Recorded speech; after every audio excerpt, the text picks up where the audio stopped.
Hey,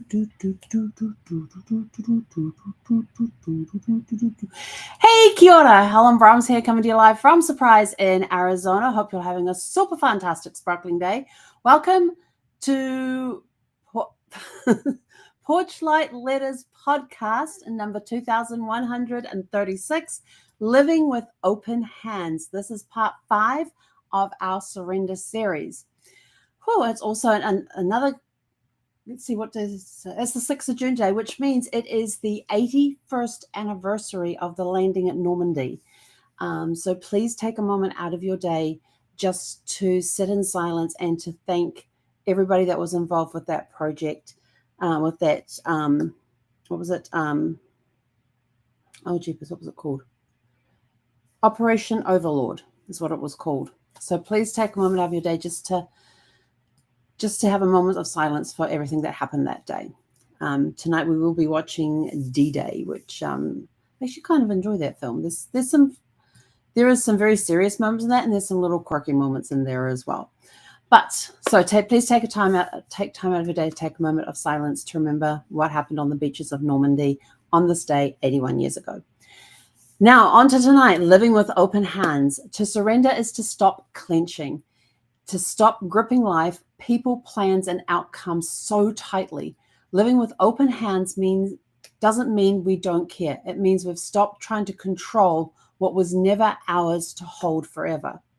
Tonight we close the Surrender series by stepping into the daily practice of release, where we trust, allow, and receive in a way only open hands can. And I have to apologize if I get very emotional about this, but today I was out and about today, and it suddenly hit me about this whole week about surrender and what we were going to be talking about tonight. Just suddenly hit me and had showed me where I need to just let go. There's things that I have to let go. So please excuse me if I get a little emotional. It's been a very roller coaster type of day today. So what living with open hands teaches us? Openness is an act of faith and flexibility. Letting go doesn't mean loss. It means trust. Open hands can give and receive. We live more fully when we stop bracing against the unknown. Think about those. Those are some good things to think about. What happens when we live close-fisted? We cling to what's familiar, even if it's no longer right. We hold on to roles, plans, or identities that no longer serve us. Remember about the series we did about becoming a few weeks ago?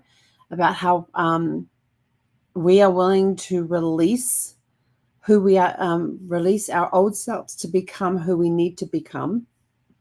Excuse me, but there will be those that hold us back because they don't want us to become this new person because they're so used to us being this personality over here. So when we hold on to the roles, plans, or identities, they no longer serve us. We block new opportunities out of fear of loss. We exhaust ourselves trying to manage what isn't ours to manage. And this whole piece here about what happens when we live close-fisted was a huge wake-up call for me today with what I've been hanging on to and what I need to let go of.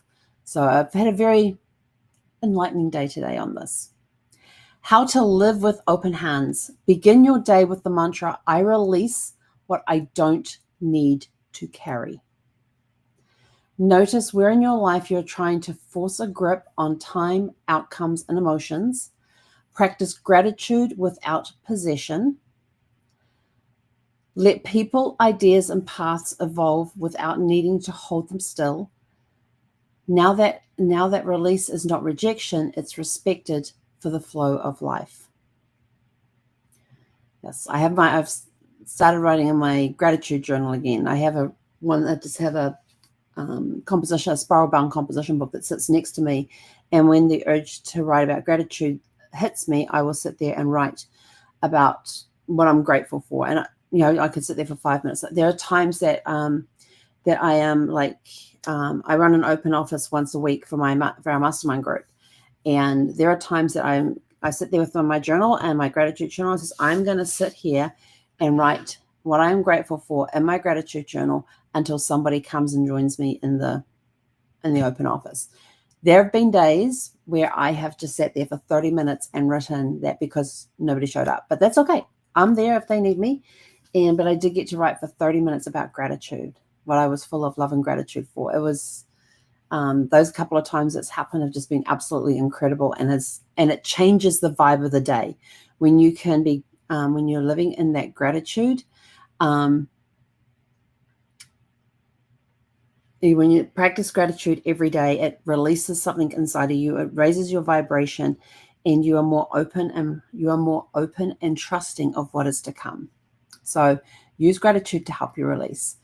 Now, the legacy connection of all of this: when we live with open hands, we teach others how to hold life gently. We model trust, flow, and freedom. We create space for what's next without clinging to what was. We pass down the power of letting go with grace. And your reflection questions for this evening, which you can put into your Porch Light Reflection Journal. Need a copy of that? Just scan this QR code up here in the top left-hand corner and it'll take you right to it. Your reflection questions are: where in my life am I gripping too tightly? What would open hands feel like in this season? What might come if I stopped trying to hold it all together? Whew. And our closing thought for this evening is: open hands don't lose, they welcome. And with that, we are out of here. Go out and have a super fantastic, sparkling evening, and we'll catch you guys back here tomorrow evening at 6 p.m. Pacific.